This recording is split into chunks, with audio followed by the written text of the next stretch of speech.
नमस्कार, कुरुक्षेत्र में आपका स्वागत है। मैं हूं आपके साथ शांतनु त्रिपाठी। ऋषिकेश में अंकिता भंडारी की हत्या के बाद से सनसनी फैली हुई है। अंकिता भंडारी के शव को बरामद कर लिया गया है और अंकिता भंडारी का जो शव है वो चिला नहर से बरामद किया गया है और इसके बाद से उत्तराखंड में जिस तरह का विरोध लोगों का देखने को मिल रहा है, हत्यारों को फांसी देने की मांग लगातार की जा रही है। उत्तराखंड में जगह जगह पर प्रदर्शन किए जा रहे हैं, लोगों में गुस्सा है और लोग हत्यारों को जल्द से जल्द फांसी देने की मांग कर रहे हैं।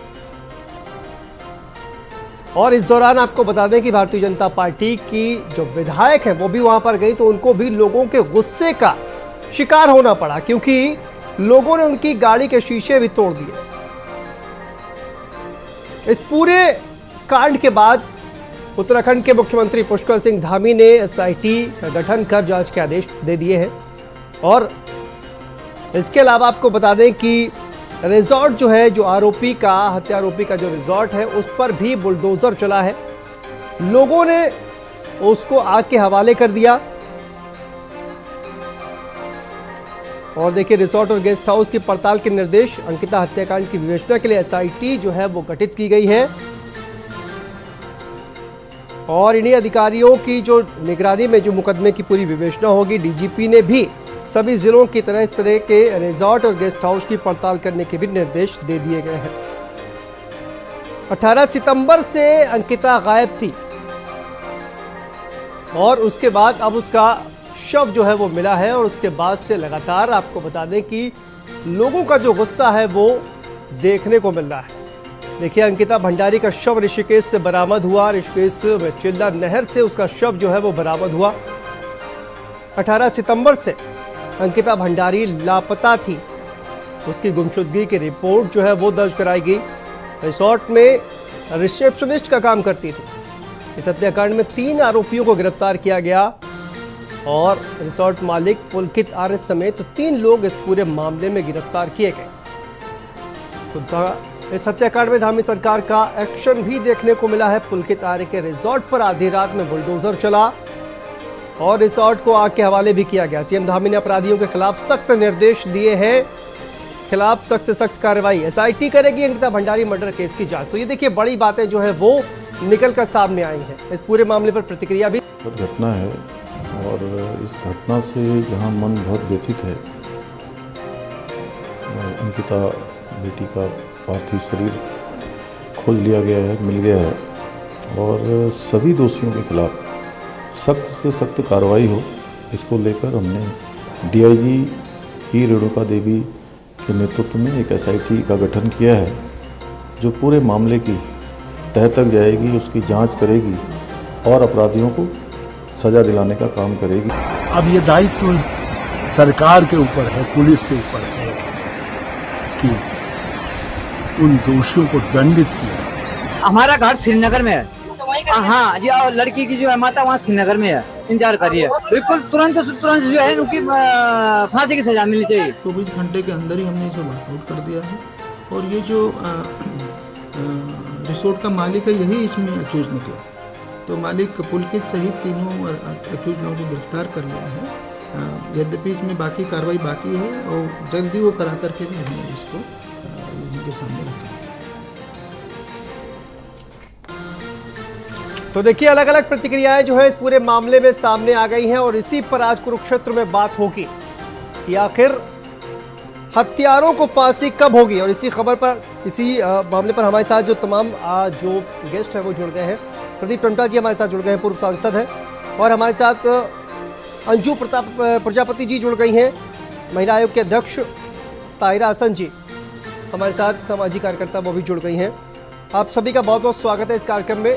ताहिरा हसन जी, सबसे पहले आपके पास आते हैं। देखिए, एक बार फिर से आखिर एक के बाद एक लगातार जो केसेस हैं वो सामने आ रहे हैं। इससे पहले एक और अंकिता जो है वो इसी तरह के मामले का शिकार हुई, लेकिन अब एक बार फिर से एक बच्ची की जो है हत्या हो जाती है। कब तक चलेगा आखिर ये सब और कब इस तरह के जो मामले हैं वो आना बंद, इस तरह की घटनाएं जो है वो होना बंद होगी? ताहिरा हसन जी।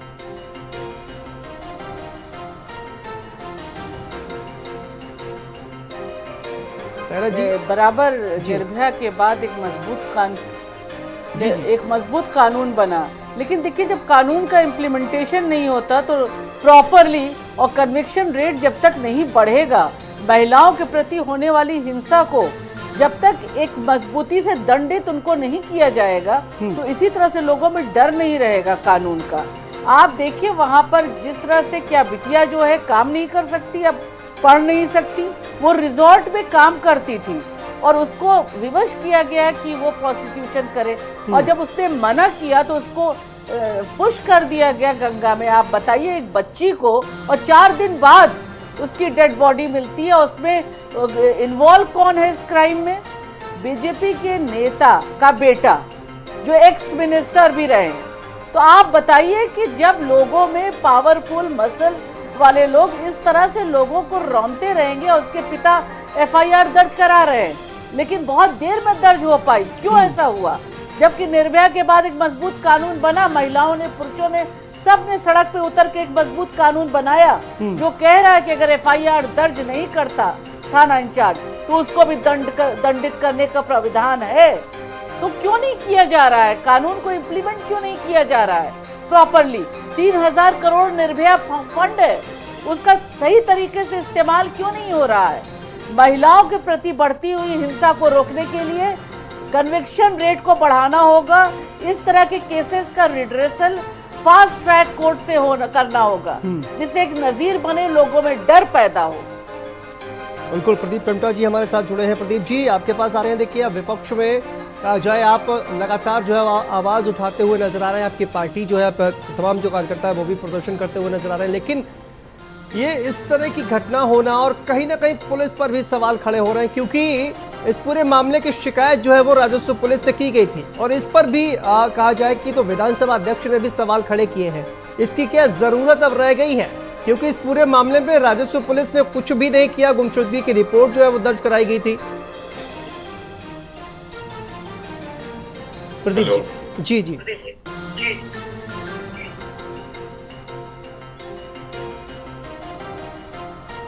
जी प्रदीप जी, क्या आपको आवाज आ रही है?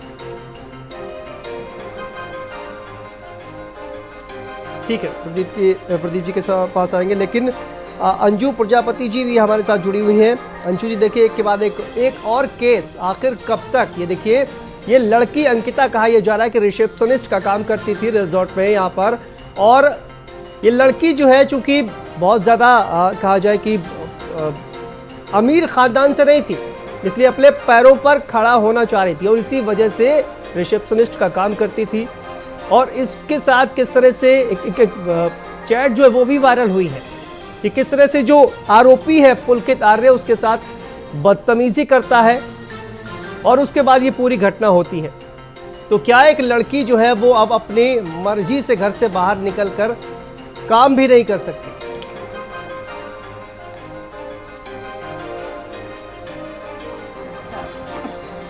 एक लड़की अपनी मर्जी से निकल के काम कर सकती है और इस तरह के जो भी घटनाएं हो रही हैं कहीं ना कहीं इसका प्रशासन जिम्मेदार है और सजा का प्रावधान जो है वो स्ट्रांग होना चाहिए। आरोपियों को जब सजा मिलेगी तो इस तरह की घटनाएं कम होगी। जब तक सजा नहीं मिलेगी तब तक घटनाएं कम होने के आसार थोड़े कम ही हैं। जी बिल्कुल, तो आपका कहना है कि कहीं ना कहीं इस पूरे मामले में सज़ा जो है वो जल्द से जल्द दी जाए। कन्विक्शन रेट जैसा कि बात आपने ताहिरा जी ने भी कही है कि कन्विक्शन रेट जो है वो कम है और इस वजह से भी आरोपी जो है उनको सज़ा जो है वो बहुत जल्द नहीं मिल पाती है, काफ़ी वक्त लगता है, कन्विक्शन रेट भी कम है। प्रदीप टमटा जी, क्या आपको आवाज़ आ रही है सर? ठीक है, प्रदीप जी के पास आएंगे, लेकिन देखिए ताहिरा जी वही बात जो आपने कहा कि कन्विक्शन रेट जो है वो काफ़ी कम है, लेकिन एक जिस तरह से आप चूँकि अब सामाजिक कार्यकर्ता है, सामाजिक तौर पर अगर देखा जाए तो आखिर ये किस तरह की जो वारदातें हैं वो निकल कर सामने आ रही हैं। तमाम कैंपेन, तमाम जागरूकता कार्यक्रम जो है लगातार चलाए जा रहे हैं, उसके बावजूद भी इस तरह की घटनाएं निकल कर सामने आ रही हैं।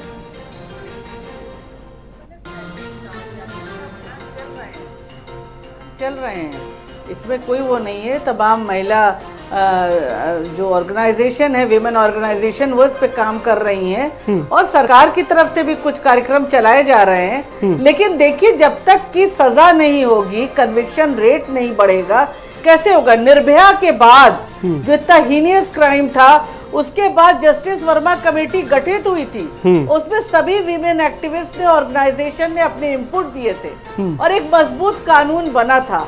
उसमें यह भी कहा गया था कि इस तरह के केसेस का रिड्रेसल फास्ट ट्रैक कोर्ट से हो, वरना विटनेस हॉस्टाइल हो जाता है और जब विटनेस हॉस्टाइल हो जाता है तो जाहिर है कोर्ट में तथ्य फैक्ट पूरी तरह से आ नहीं पाते हैं। ऑनरेबल कोर्ट उसी पर जजमेंट देता है जो तथ्य उसके पास होते हैं।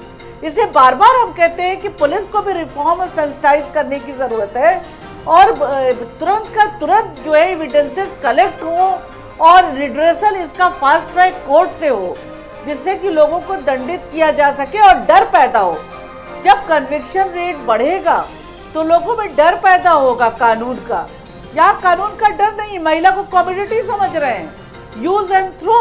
बताइए, वो बिटिया जो थी वो वहां नौकरी कर रही थी, काम कर रही थी, जॉब कर रही थी, ये उसका राइट है। क्या अब लड़कियां काम भी करने जाने से बाहर डरेंगी कि अगर मालिक इस तरह के लफंगे लुच्चे लोग हैं तो उन बच्चियों में प्रेशर बिल्डअप करेंगे प्रोस्टिट्यूशन का, और अगर वो रिफ्यूज करेंगी तो उनको इसी तरह से फेंक दिया जाएगा मार के?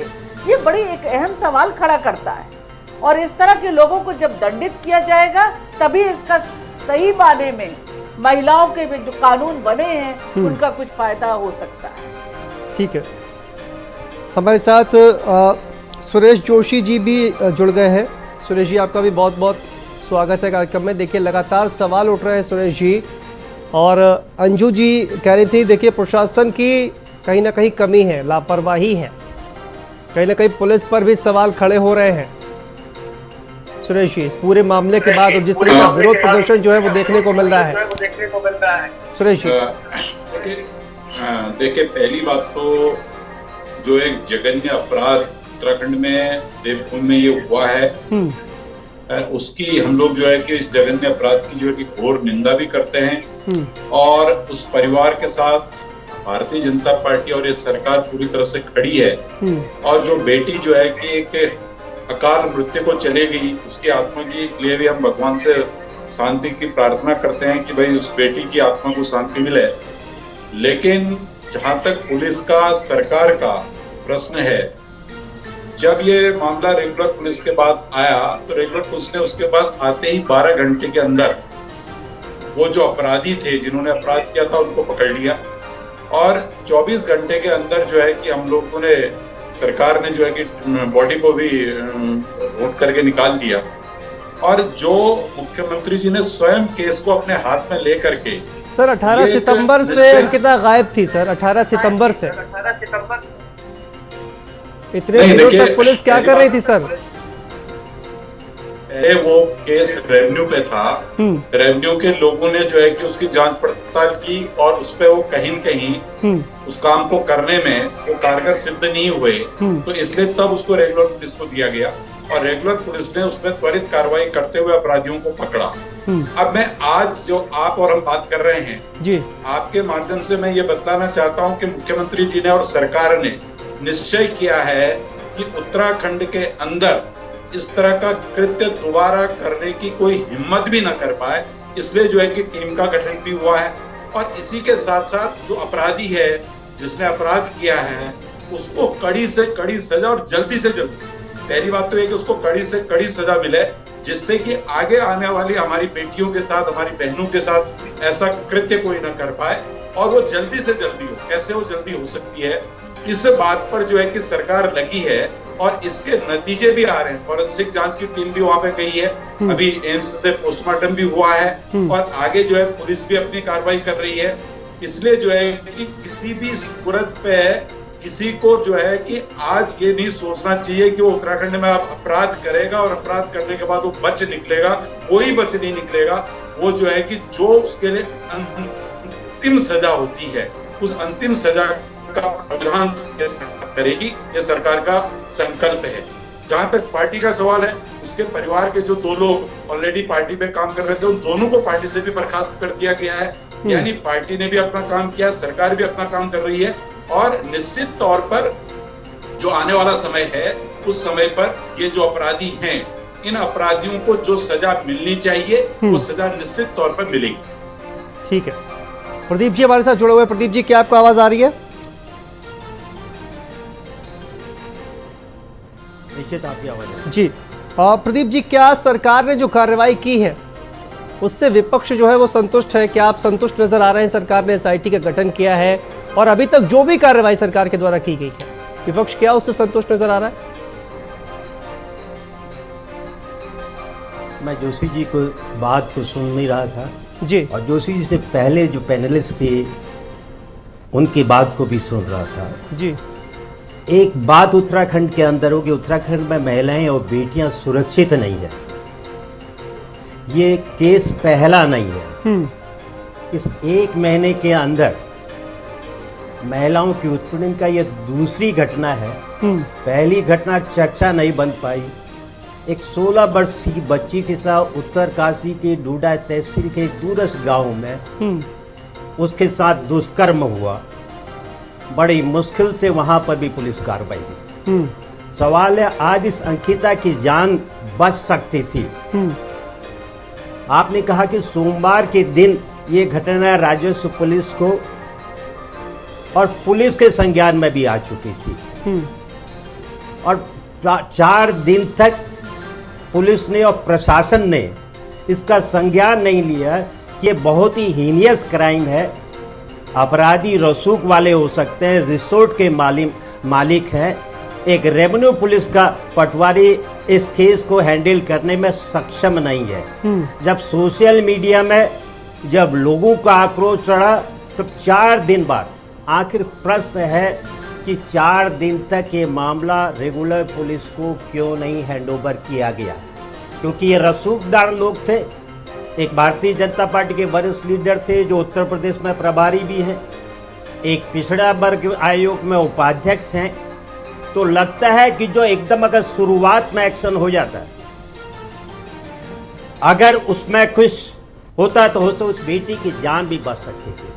आज उत्तराखंड के अंदर सबसे बड़ी समस्या ये आ गई है कि जो ग्रामीण इलाकों में हमारी बेटियां, हमारी महिलाएं असुरक्षित हैं। वहां पर जो पुलिसिंग सिस्टम है वो अभी भी कॉलोनियल सिस्टम से की लीगेसी को हम चल रहे हैं।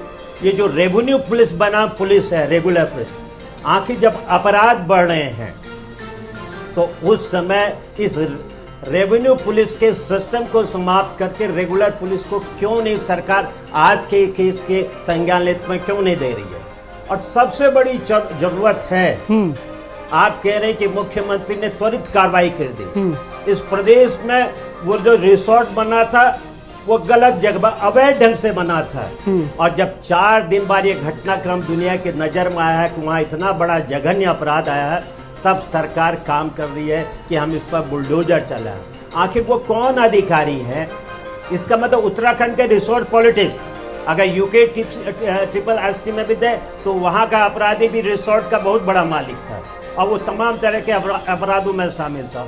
और यहाँ पर भी रिसोर्ट में तमाम तरह के अपराध कर रहे हैं। तो इसलिए हमको लगता है कि सरकार जो समय रहते हुए कार्रवाई करनी चाहिए थी वो कार्रवाई नहीं की। अभी तक मामला जो एक रेगुलर भारत की मामले की महिला उत्पीड़न के मामले में इसको फास्ट ट्रैक पे दिया जाएगा, ना उसको फास्ट ट्रैक पे देने के लिए कोई सरकार ने संज्ञान लिया। मुख्यमंत्री ने आज के केस में, अंकिता के केस में 2 व्यक्ति और 2 व्यक्ति किया ना, बहुत हीनियस क्राइम है। लेकिन उत्तरकाशी में जो 16 वर्ष की बच्ची के साथ रेप हुआ उसको न प्रदेश की सरकार ने, न किसी ने संज्ञान में लिया, न दुख प्रकट किया। आखिर क्या उत्तराखंड के अंदर यहाँ की गरीब बेटियां हैं, ये सिर्फ कम्युनिटी है जो अपने आप को देवभूमि में कह रहे हैं। इस देवभूमि में जो बेटियां हैं उनका मान और सम्मान सुरक्षित रहेगा या नहीं रहेगा, उनको भी हम मनुष्य का दर्जा देंगे या नहीं देंगे, ये ज़रा सबसे बड़ा प्रश्न है। अगर सरकार इस सिस्टम में अगर वो है तो 2 चीज़ें सबसे पहले कर देनी चाहिए कि तमाम ग्रामीण क्षेत्रों से जो हमारा ये कॉलोनियल पुलिस सिस्टम है, राजस्व पुलिस है, इसको हटा करके सारे अपराध जब राज्य के अंदर बढ़े, रेगुलर पुलिस को करना चाहिए। और दूसरा, महिलाओं के ऊपर होने वाले अपराधों के संबंध में हर जिले में फास्ट ट्रैक कोर्ट बने होने चाहिए, जिससे कि इस तरह के अपराधियों को जो हैवानियत जो फैला रहे हैं उनको दंडित किया जा सके, उनको समय रहते दंड मिले, भय का वातावरण मिले। ये आज जो आप कार्रवाई कर रहे हैं, हम बुलडोजरिंग चला देंगे, ये पर्याप्त मैं इसको देखता नहीं। ठीक है सुरेश जी, सीधे तौर पर आपकी सरकार और पुलिस को कटघरे में खड़ा करते हुए नजर आ रहे हैं प्रदीप जी। देखिए ये जो रिसोर्ट चल रहा था, अगर ये केस नहीं होता तो आप समझिए कि इस पर कार्रवाई भी नहीं होती। और ऐसे जाने कितने रिसोर्ट यहाँ पर चल रहे होंगे अवैध तरीके से। अगर जांच कराई जाए तो बहुत सारे, हालांकि अब जांच के आदेश दिए गए हैं, लेकिन सीधे तौर पर पुलिस ने आखिर इतने दिनों तक संज्ञान क्यों नहीं लिया। और उन्होंने कहा ये पहला मामला नहीं है, इससे पहले भी एक हुआ है जिस पर की चर्चा नहीं की गई। तो पुलिस पर सीधा सीधा कहा जाए कि और सरकार को कटघरे में खड़ा करते हुए नजर आ रहे हैं सुरेश जी। देखिए, प्रदीप जी एक बड़े विद्वान सांसद रहे हैं जी, उत्तराखंड की राजनीति के, कांग्रेस पार्टी के पूर्वधा नेता है। मैं 2-3 बातें उनके संज्ञान में लाना चाहता हूँ। पहली बात तो ये है कि आज के दिन सरकार हो या प्रदेश के नागरिक हो या हमारी बहनें हैं, सबका एक दायित्व और एक कर्तव्य है कि हम सब लोगों को एकजुट होकर के अंकिता को कैसे न्याय मिले और उसका जो अपराधी हैं वो अपराधी कैसे दंडित हों। मैं कह रहा हूं कि उनको कठोर से कठोर सजा, जो सबसे अंतिम दंड होता है, वो दंड उनको कैसे मिले, ये सरकार की प्राथमिकता है, पहला विषय। दूसरा ये है कि सरकार कोई हीला हवाली न कर रही है, न करने की सरकार की नीयत है, न सरकार की कोई मंशा है। सरकार चाहती है कि उत्तराखंड के अंदर अपराध समाप्त हो, हमारी बेटियों के साथ, हमारी बहनों के साथ इस तरह के कृत्य बिल्कुल ना हो, मतलब जीरो। एक तरह से मैं कहता हूं कि अपराध स्टेट जो है ये बने, इस पर सरकार काम कर रही है। नहीं वो सर करके दिखाएंगे सुरेश जी सुरेश जी वो कह रहे हैं कि देखिए दूसरा मामला है। अगर पहले मामले में आपने कड़ी कार्रवाई की होती, एक संदेश दिया होता कठोर कार्रवाई का, तो कहीं ना कहीं ये आज जो दूसरा मामला हुआ है ये नहीं होता। देखिए, मैं इसको राजनीतिक नहीं बनाना चाहता। जो प्रदीप जी बिल्कुल राजनीतिक एंगल से बोल रहे हैं, प्रदीप जी 10 साल मेंबर ऑफ पार्लियामेंट रहे हैं, 5 साल प्रदीप जी विधानसभा के अंदर रहे हैं।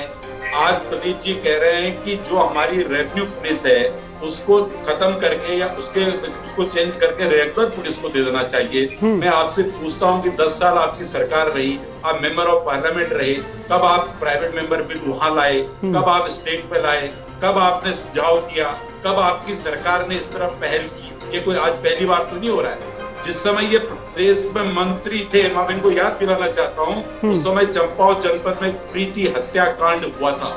इससे ये एक जघन्य कांड हुआ था जब आप मिनिस्टर थे। तो इसलिए कि ये कहना कि भाई ये तेरी राजनीति, ये मेरी राजनीति, ये विषय नहीं है। विषय आज ये है कि उत्तराखंड के लोगों को और उत्तराखंड के जनमानस को किसी भी कीमत पर कठोर से कठोर सजा इन अपराधियों को देनी है। क्या उन्होंने गलत रिसोर्ट बना रखे हैं, सब टूटेंगे, सब पे बुलडोजर चलेगा। बुलडोजर तो देखो हर उस अवैध संपत्ति पे चलेगा जो उत्तराखंड के अंदर है। ये मुख्यमंत्री धामी जी ने आदेश और निर्देश दे दिए हैं। और वो कोई भी उस पर लिप्त होगा, चाहे वो कितने से बड़ा व्यक्ति हो, कोई भी व्यक्ति, बड़े से बड़ा व्यक्ति भी अगर अपराध कर रहा है, कानून को हाथ में ले रहा है, तो उसको भी जेल जाना पड़ेगा। और इस कांड में जो आज हुआ है, इसमें कड़ी से कड़ी सजा का मैं प्रावधान कह रहा हूँ और अंतिम सजा का प्रावधान मैं दोबारा रिपीट कर रहा हूँ, वहां तक सरकार जाएगी। इसमें कहीं भी कोई जो है कि ये बड़ा है, छोटा है, रसूखदार है, कोई रसूखदार नहीं, अपराधी है। जी सुरेश जी, देखिए सुरेश जी, राजस्व पुलिस पर सवालिया निशान जो है ना, राजस्व पुलिस पर सवालिया निशान जो है ऋतु भूषण खंडूरी जी ने भी उठाए हैं। उन्होंने कहा इस पर अब सोचने की जरूरत है। देखिए, ये जो विषय है जी, इस पर हमको रेवेन्यू पुलिस पर सोचने की बात के लिए सभी दलों को एकजुट होकर के फैसला लेना पड़ेगा कि हमको रेवेन्यू पुलिस को सिर्फ लेखपाल वाला काम दिया जाए, वो रेवेन्यू का काम करे, कानून व्यवस्था का काम पुलिस करे। और उस पर देखिए कई जगह ऐसी भी है हमारे जो ग्रामीण क्षेत्र है कि जहाँ के लोग, जहाँ के प्रतिनिधि, जो पंचायत के प्रतिनिधि हैं, नीचे के प्रतिनिधि हैं, वो चाहते हैं कि रेवेन्यू पुलिस ही यहाँ पर काम करे, यहाँ पर कोई रेगुलर पुलिस ना आए। ये भी विषय है। इसलिए जो है कि ये हमको सोचना पड़ेगा कि भाई कहाँ पर रेगुलर पुलिस को जाना है और कहाँ पर को जो है कि ये पटवारी और ये रहेगी। लेकिन प्रश्न आज ये खड़ा है कि ये राजनीति का विषय नहीं है। आज हमको किसी भी कीमत पर, किसी भी सूरत पर हमको दंड देना है। अपराध करने वाला अपराधी है, वो न रसूखदार है, न किसी पार्टी का है, न किसी समाज का है, वो अपराधी है। ठीक है हमारी प्रदीप जी, नजर में अपराधी है। ठीक है और हम प्रदीप जी सबको जवाब देना तय चाह रहे हैं जी। करना चाहिए कि अपराधी को अपराध की सजा मिले। ठीक है प्रदीप जी से जवाब ले लेते हैं। जी प्रदीप जी, देखिए आप राजनीति कर रहे हैं, वो कह रहे हैं कि आप सीधा सीधा मैं राजनीति सुरेश- करते हुए नजर आ रहे हैं। जी देखिए, मैं इस पर कहीं राजनीति नहीं कर रहा हूँ और मैं आपको धन्यवाद भी दे देना चाहता हूँ कि आपने उस सवाल को उनके सामने रख दिया है कि ये मैंने ही नहीं उठाया। मैं क्यों उठा रहा हूँ मैं अभी उस पर बाद में आऊँगा। अभी जो हमारी विधानसभा के स्पीकर हैं रितु खंडूरी जी, उन्होंने भी सरकार से मुख्यमंत्री को पत्र लिख के मांग की है कि प्रदेश में इस राजस्व पुलिसिंग की जिस सिस्टम को समाप्त किया जाए। तो अगर मैं राजनीति कर रहा हूँ तो रितु खंडूरी जी कौन सी राजनीति कर रहे हैं? एक सवाल तो है, तो ये उत्तर मिल गया। ये मैं कोई राजनीतिक दृष्टि से नहीं कर रहा हूँ। दूसरा, मैं सवाल क्यों कर रहा हूँ? देखिए, एक तो अगर सरकार की मंशा से मैं नहीं समझता हूँ, मैं कोई इत्तेफाक नहीं करूँ कि वो अपराधियों को सजा देगी, क्योंकि ये सबका हमारा सामूहिक दायित्व है। लेकिन जो हमारे पैनलिस्ट में एक हमारी साथी ने कहा कि सरकार को इस केस को पुलिस को हैंड ओवर कर दिया और इसके संदर्भ में फास्ट ट्रैक में मामला देना चाहिए, क्योंकि ये कानून सम्मत है कि महिला उत्पीड़न के तमाम मामलों को दोषियों को समय से जल्दी से कहते सजा दी जाए। मामला फास्ट ट्रैक में है, अभी तक सरकार ने इस बात का संज्ञान नहीं लिया। तीसरी बात है कि मैंने जो दूसरे मामले की बात की, इन उत्तराखंड के अंदर के इसी एक महीने के अंदर मैं 3 घटनाओं के जिक्र करना, तो ये तीसरी है। 3 और 4 सितंबर को ही दिन, आज 25 सितंबर है, 24 सितंबर है, 3-4 सितंबर को उत्तरकाशी के डूंडा क्षेत्र में एक 16 साल की बच्ची के साथ दुष्कर्म किया गया। एक माँ जिसके पति ने उसको छोड़ दिया था, रात के 6 बजे वो अस्पताल ले जाती है। वहां भी पुलिस आती, कहती ये हमारा मामला नहीं है, ये रेवेन्यू पुलिस का है। वहां से उसको दौड़ा दिया जाता है Uttarkashi district hospital. District hospital के अधिकारी ने बात सही की कि ये मामला पुलिस और मेडिकल है, पुलिस को बुलाया जाए। पुलिस के लोग उसकी मां को रात के 12 बजे अपनी 16 साल की बच्ची के साथ एक विकलांग बेटे के थाने में जाती है। थाने वाले उसको बद्दी गालियां करके भगा देते कि हमारा मामला नहीं है। अरे ये थाने गरीब के बेटे को क्या मालूम कि ये रेवेन्यू के क्षेत्र में आता है या पुलिसिंग के क्षेत्र में, पुलिस के क्षेत्र, ये उनका दायित्व था। तो वहां भी यही हुआ कि जब दूसरे दिन 6 बजे 7 बजे एक संवेदनशील अधिकारी जो महिला थी उनके मामला गया, उन्होंने संज्ञान लिया, तब गिरफ्तारी हुई।